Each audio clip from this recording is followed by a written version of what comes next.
Assalamu alaikum students, how are you all? I hope all of you are fine. Today we are going to start gerunds.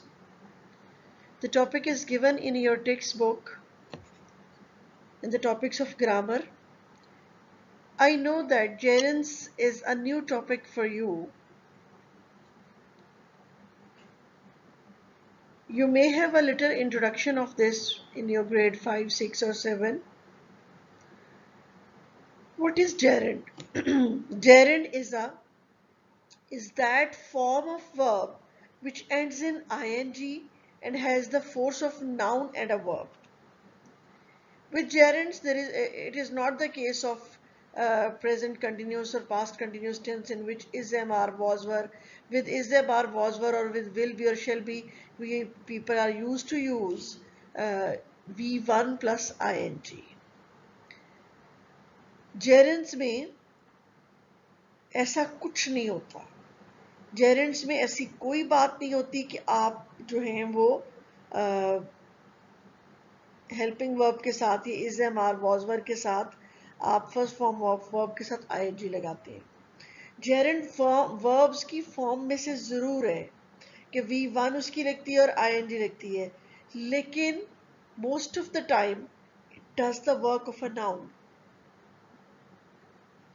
इसमें verb की force भी होती है, लेकिन इसमें ज्यादातर फोर्स नाउन की होती है.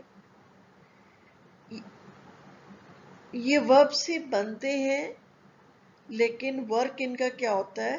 As a noun, has a force of noun and verb. आपको इसी बात से पता चल जाता होगा कि force of verb and noun नहीं कहा जा रहा, नाउन एंड वर्ब कहा जा रहा है. तो जब नाउन एंड वर्ब कहा जा रहा है तो इट मीन्स के ज्यादा स्ट्रेस किस पे है? नाउन पे. आपने इस टाइप ऑफ वर्ब से या इस पार्ट्स ऑफ स्पीच से बिल्कुल आपने नहीं घबराना, इस ग्रामेटिकल टॉपिक से नहीं घबराना. हम इसको अच्छे से अंडरस्टैंड करेंगे. Both gerunds and infinitives have the force of noun and verb and have the same usages. Infinitives तो आपने पढ़े हुए हैं कि 2 plus V1, 2 plus first form of verb is called infinitive. अब ये पॉइंट क्या मैंने बोला अभी? Both gerunds and infinitives have the force of noun and verb and have the same usages. दोनों के अंदर नाउन और वर्ब की फोर्स होती है और दोनों के यूजेस भी सेम होते हैं most of the time. In many sentences either of them may be used without a special difference. बहुत सारे सेंटेंसेस में बहुत कम डिफरेंस के साथ, बहुत थोड़े फर्क के साथ ये एक दूसरे के लिए रिप्लेस भी हो जाते हैं. In many sentences, either of them, gerunds and infinitives, may be used without a special difference. मतलब ये यूज किए जा सकते हैं खास फर्क, बगैर किसी खास फर्क के. दोनों के यूजेस सेम है, दोनों का फंक्शन सेम है, तो फिर दोनों को हम सम टाइम रिप्लेस भी कर लेते हैं. But it is not all the time. Some time we replace them with each other. Use of the gerund. Now students, we are coming to the use of the gerund. What are the uses of the gerunds and what are the identifications? How we can recognize a gerund in a sentence. A gerund being a verb, being a verbal noun, may be used as subject of a verb. How subject of a verb? Like seeing is believing. If we will omit the first word seeing, what will be left? Is believing. Dash is believing. What is believing? Seeing is believing. Seeing is the gerund. Remember students, when we will omit gerund, we will raise the question of what. हमेशा noun के लिए what का question raise होता है. Hunting deer is not allowed in this country. What is not allowed in this country? Hunting. Hunting deer is not allowed in this country. One more thing I want to share with you people, which you will not get from any book, which you will not get in any grammatical book. When we will recognize gerunds, you will see that कि hunting deer is not allowed. शिकार खेलना, शिकार खेलना इस मुल्क में allowed नहीं है. इस मुल्क में शिकार खेलने की इजाजत नहीं है. खेलना, खेलने, शिकार करना, शिकार करने की इजाजत. I like reading poetry. मैं पोइट्री पढ़ना पसंद करता हूँ. Stop playing. खेलना बंद करो. Children love making mud castles. तो बच्चों को किस चीज से प्यार होता है? कासल्स बनाने से. तो एंड पे ना, नी, ने आता है. ठीक है, ये हमें पता होना चाहिए. अगर हम इस चीज को लेके साथ चलेंगे तो it will be easy for you to recognize gerunds, to identify gerunds in the sentences. एक और बात ये है कि सब्जेक्ट ऑफ अ वर्ब, हमारे सेंटेंस जो है सीइंग इज बिलीविंग, अगर हम इज बिलीविंग रहने देते हैं तो ये सेंटेंस ही मुकम्मल नहीं, क्योंकि इसका तो सब्जेक्ट ही नहीं है. इसका कोई सब्जेक्ट नहीं है. इस बिलीविंग से पहले इसको कॉम्प्लीमेंट चाहिए, इसको सब्जेक्ट चाहिए. Hunting deer is not allowed in this country. हमारी सेकंड यूज है object of a transitive verb. Stop playing. खेलना बंद करो. It is an imperative sentence. Imperative sentence कौन सा होता है? जिसमें हम कोई रिक्वेस्ट, कमांड या कोई मतलब ऑर्डर करते हैं. ठीक है, लेकिन अब object of a transitive verb, object वो होते हैं जिस पर काम किया जा रहा हो. ठीक है, ऑब्जेक्ट ज्यादातर सेंटेंस के एंड पे आते हैं एक्टिव सेंटेंसेस में. अब जब बात ऑब्जेक्ट के मतलब ऑब्जेक्ट की है कि ट्रांजिटिव वर्ब का ऑब्जेक्ट है, तो असल बात ये है कि ऑब्जेक्ट होता ही ट्रांजिटिव वर्ब का है.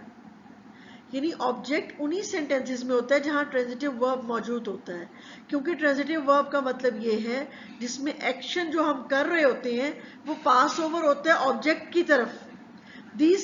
इसीलिए उसको ट्रांजिटिव वर्ब कहा जाता है, क्योंकि उसका एक्शन जो है वो पास ओवर हो रहा होता है ऑब्जेक्ट की तरफ. अब जो इंट्रांजिटिव वर्ब्स होती हैं उसमें ऑब्जेक्ट होता ही नहीं है. ट्रांजिटिव वर्ब्स जहां होते हैं जिन सेंटेंसेस में, वहां ऑब्जेक्ट होता है. इंट्रांजिटिव वर्ब्स जहां होते हैं वहां ऑब्जेक्ट नहीं होता. तो object of a transitive verb stop playing. आप इन बातों को नोट कर लीजिए कि ट्रांजिटिव वर्ब उन सेंटेंसेस में होता है जहां ऑब्जेक्ट मौजूद होता है, जहां डूअर का एक्शन जो है, जहां सब्जेक्ट का एक्शन जो है वो ऑब्जेक्ट की तरफ पास ओवर होता है. I like reading poetry. I like poetry is a simple sentence, लेकिन जब हम कहते हैं आई लाइक रीडिंग पोइट्री, अब आप देखेंगे कि जितने भी सेंटेंसेस आप देख रहे हैं उसमें अब ये आई लाइक रीडिंग पोइट्री जो है, आप सोच रहे होंगे कि पता नहीं इज है इसलिए बिलीविंग आ रहा है या सीइंग आ रहा है. इज है तो शायद इसलिए हंटिंग लिखा हुआ है, हालांकि उसका उससे कोई ताल्लुक नहीं है. इसी तरह आप स्टॉप प्लेइंग में देखें, there is no is am are was were, but playing is existing there. I like reading poetry. There is no is am are was were, has been, have been, had been, will have been. लेकिन हम reading लगा रहे हैं, हम ing लगा रहे हैं. हम क्यों लगा रहे हैं? क्योंकि ये जेरेंड है, ये सिंपल वाला वर्ब नहीं है. I like reading poetry. I like poetry, मैं पोइट्री पसंद करता हूँ. आई लाइक रीडिंग पोइट्री, मैं पोइट्री पढ़ना पसंद करता हूँ. अब रीडिंग से पहले उसका ऑब्जेक्ट मौजूद है कि मैं क्या पढ़ना पसंद करता हूँ. Children love what? Children love making. Making what? Mud castles. Making भी नाउन है और मड कासल्स भी नाउन है, इसलिए देखें कि दोनों के लिए ही व्हाट का क्वेश्चन अराइज हो रहा है. ये सारे पॉइंट्स नोट करने के स्टूडेंट्स के नाउन जहां पे भी होगा या नाउन की कोई फॉर्म मौजूद होगी, we will raise the question of what. Secondly, as a subject use होता है, एज एन ऑब्जेक्ट यूज होता है, और सब्जेक्ट और ऑब्जेक्ट दोनों ही नाउन होते हैं, आपको पता है ना। ऑब्जेक्ट ऑफ ट्रांजिटिव वर्ब, तो ट्रांजिटिव वर्ब वही होता है जिसमें ऑब्जेक्ट मौजूद होता है। ये 3-4 पॉइंट्स आपको पता होने चाहिए। It please note these points in your notebooks as well. Object of a preposition, I am tired of waiting. अगर हम कहते हैं कि I am tired waiting, sentence is not giving its complete meaning, sentence is grammatically wrong. He is fond of swimming, he is punished for telling a lie. तो object of a preposition, right after preposition आएगा, ठीक है। ये point आप हर use के साथ साथ लिखते जाएंगे, काइंडली हर यूज के साथ साथ उसके पॉइंट्स लिखते जाइएगा। He is punished for telling a lie, ठीक है। अगर हम कहते हैं कि he is punished telling a lie, he is fond swimming, I am tired waiting, no, sentences are grammatically wrong। और फिर वो किस चीज का ऑब्जेक्ट आ रहा है, यहाँ पे तो प्रेपोजिशन का ऑब्जेक्ट आ रहा है ना, वहां पे वो उस तरह से अपनी पोजीशन ही नहीं दे रहा। तो students please note down all these points which I am speaking verbally in your notebooks as well. आप ये सारे नोट्स तो अपनी नोटबुक्स में नोट डाउन कर रहे हैं ना, लेकिन इसके साथ साथ आपने अपनी ये जो मैं वर्बली आपसे बातें सारी कर रही हूँ, आपको आइडेंटिफिकेशंस दे रही हूँ, you have to note it down as well. Next is complement of a verb. Complement which is completing it. Seeing is believing. I have given this example before in a subject of a verb. Now here complement of a verb. Seeing is what? Seeing is believing. Seeing is gerund, believing is also a gerund. Seeing is used as subject, believing is used as complement. What I most detest is, what I most detest is smoking. Smoking is a gerund. इसके बाद आप देख रहे हैं कि अगर आप इसको कॉम्प्लीमेंट नहीं देते तो ये अपने मीनिंग्स ही कंप्लीट नहीं देता, ये इसकी सेंटेंस की कंप्लीशन ही नहीं तब तक होती और इसके मीनिंग्स ही नहीं क्लियर होते। इसलिए complement of a verb. Seeing is believing. Here believing is the gerund.